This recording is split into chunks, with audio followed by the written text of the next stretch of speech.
Благодарам. Почитувани граѓани, почитувани медиуми, еве не на вториот ден од расправата за оваа така наречена Пазар 3 коалиција, во која што не се знае кој купува, кој продава и зашто се менуваат страните преку ноќ од најлути политички противници до најголеми сојузници, па можевме вчера да видиме како подпредседателот на Алијансата за албанците почна да ги условува оние кои што ги нарекуваше канцер, најголемо зло, луѓе кои што треба да заменат со господинот Ахмети, со господинот Ковачевски, за да човек може да позавиди на моќта на убедување на истите овие двајца кои што успеале преку ноќ да ги убедат овие дека сепак ова е европската коалиција која што треба да се подржи.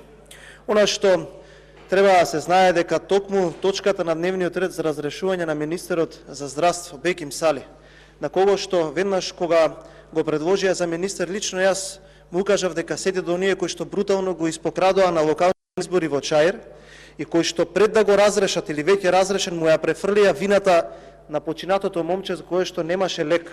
Истите оние кои што пред 6 години исто така ликуваа на смртта на едно младо девојче обвинувајќи го системот, денеска ги немаше никаде затоа што се напикани и ухлебани во институциите од владата да излезат и да го осудат пинг-понг играњето помеѓу институциите.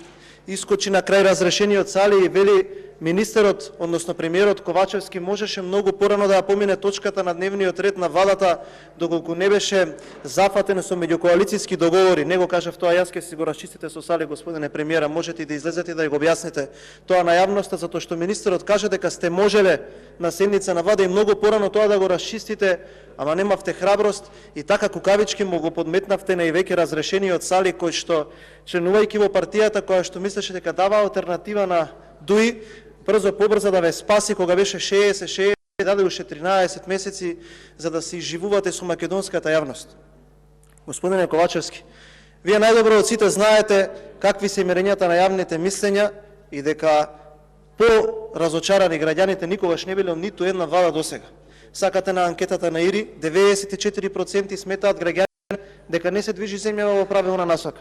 Сакате на Евротинг, исто така најголем процент, 70 до 80% граѓаните сметаат дека вие не ја водите земјата во правилна насока. Дали е точно или не, тука ги имам анкетите, можам да ви ги подарам затоа што вие сте на член на извршниот одбор и наместо таму да се убедувате како што еве вака и премиерот ни говори дека се е добро, погледнете ги мислењата, па можеби ќе треба да размислите, а сега и на крајот одговорот ќе ви кажам како ќе заврши вашата авантура. Она што е особено јасно и кое што граѓаните би сакало да го видат, особено оние граѓани кои што се албанци, а кои што сметаат дека треба да дадат глас на некој кој што ќе биде опозиција на ДУИ. Прво, ниту еден од алтернатива не е во сала, дури ни тој кој што се одметна, а кој што кажува дека ќе ја подржи владината коалиција. А зошто? Еден ден ќе кажеме зошто и тој кој што едно време беше координатор, сега не е тука, и зошто неговиот министер уште стои во владата. И се знае и се ќе се каже. Од четворица станаа тројца. А тие тројца кои што дојдоа тука и кои што вчера немаш ни благодарам му велеа на премиерот ги нема во салата да се соочат очи во очи со нас. Оние кои што ги сатанизирате кај тој дел од граѓаните во нашата држава дека ние сме најголемото зло, дека ние не треба да се гласаме, ниту некој да помисли на ВМРО ДПМН. Тие две работи ви се познати. Овие од ВМРО ДПМН се најлоши и Груевски. 7 години помина. Ниту Груевски е активен политичар, ниту ВМРО ДПМН е на власт. Треба да поднесете сметки што правите вие. Од Алијанса тука гледам само тројца. Само тројца гледам од Алијанса. И тие се плаша да се соочат со нас. А зошто? Зашто се поставуваат логичните прашања. Еве, јас ќе ги поставам. Овие од ДУИ идат на средби по граѓани. И тоа е факт, и тоа се гледа. Зашто вие не идете на средби по граѓани? Зашто вие не се соочите со граѓаните кои што ве гласаа за да ги симнете овие од власт? Зашто не излезете надвор од вашите партиски седишта и не им кажете на граѓаните дека ги лажевте, дека им ветувавте дека ќе го тргнете канцерот, дека Ахмети киде во затвор, дека Заев го спасува Ахмети од затвор? Зашто не излезете и да им објасните на честните и ограбени албанци зашто вие сега отеднаш влегувате во влада? 10 месеци пред редовниот истек на владата, на онаа влада која што има над 90% разочарување во граѓаните. Зашто бегате да се соочите со тие граѓани? Зашто не им објасните зошто 10 месеци пред истекот, ви го повторувам намерно ова прашање, ќе влезете во владата за повторно да го спасите Артем Груби, да го спасите Али Ахмети, затоа што 8 ќе влезете, ама можеби повеќе ќе излезат и до моментот на гласање нема да знаеме дали повторно ќе бидат 64 или 65 пратеници. И повторно исто вие ќе ги спасите тие за кои што се боревте.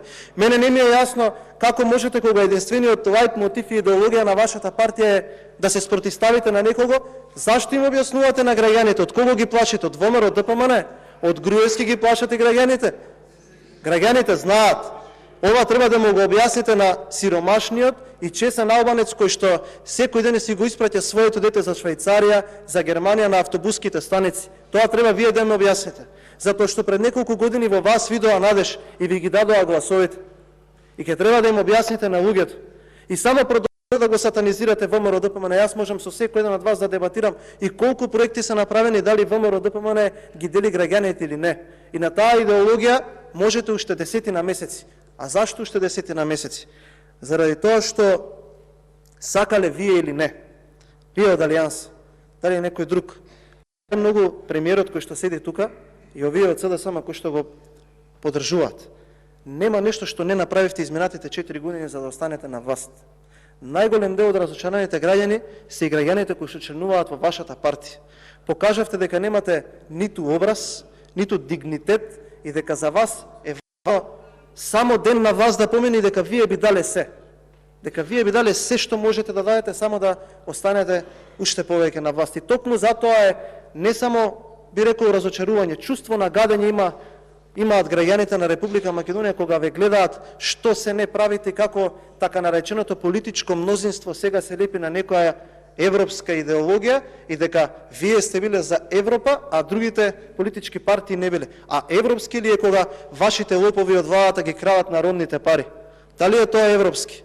Дали е европски кога се фалите тука со најмногу произведена струја, а секој ден врват тендери во 4 очи, над 80% од производството на електрична енергија, односно на компаниите, се доделени на тендери на 4 очи. Европски ли е кога пред 6 години протестиравте за невиното девојче кој што го загуби животот, за кој што потоа во судска постапка се докажа дека не биле функционерите на институциите виновни, а сега да ве нема да бекнете кога луѓе молат за помош. Тоа е европски. Дали е европски да се распродавате каде што ќе стигнете, дали било за името на државата, дали било за јазикот и сетине какви маргиналци да ни вршат притисоци и тие да станат нашата европска опција за иднината. Тоа ли е европски? СДСМ ли е европски? Ова што вие ли го правите е европски? И сега ќе ги делиме и ќе ги дефрагментираме партиите на европски и проевропски. Затоа ние многу честно ви велиме: ајде гласете за распуштање на парламентот, да излеземе пред граѓаните и да им понудиме како ние планираме да ги однесеме во Европа и како вие планирате. Дали европската иднина на Македонија е овој џамбаски или оние политички маргиналци, или европската иднина може да се стигне со многу работа и без при тоа да се витка кичма на сетине какви луѓе. И да се вратам на поентата. Можете да бегате. Можете да бегате колку сакате. Ви остана во најдобар случај. И ова многу внимателно ви кажам. 10 месеци. Уште 10 месеци ви остана. Можете да правите што сакате. Да уценувате кого сакате. Да купувате кого сакате. Да прилепувате, сечете, лепите или кооптирате какви не уценети политичари кои што политиката ја гледаат само како билет и процент да се испазарат со некого, да купат куќа, да вработат некој од семејството, да земат некој тендер или да земат кеш пари, како што има неколку пратеници кои што кажуваат сега ми е шанса тоа да го наплатам. Вие така ја разбирате политиката. И тоа правете уште 10 месеци имате. И тука никој нема да ве амнестира и никој нема да ве спаси и повторно ќе излезете на соочување со народот. Кога ќе излезете на соочувањето со народот, ќе поминете полошо од локалните избори. Ние ви кажувавме од тука и вие се смеевте пред 13 месеци дека тогашниот Заев и тие кои што седат околу него ќе идат во политичка пензија. И истото го зборувавте и тогаш. Сега повторно ви го кажувам. Уште 10 месеци. Само уште 10 месеци. Во најдобар случај, без при тоа да се случи нешто до тогаш. Ниту Ковачевски ке тука, прашање на време дали и Ахмети ке седи таму, а сите ваши содружници ќе ја платите сметката од народот која што е изразена и во анкетата на јавното мислење. Тотално разочарување, ужас, проституција и политика базирана на кеш, на тендери и на проценти. Тоа ќе биде минато. Благодарам.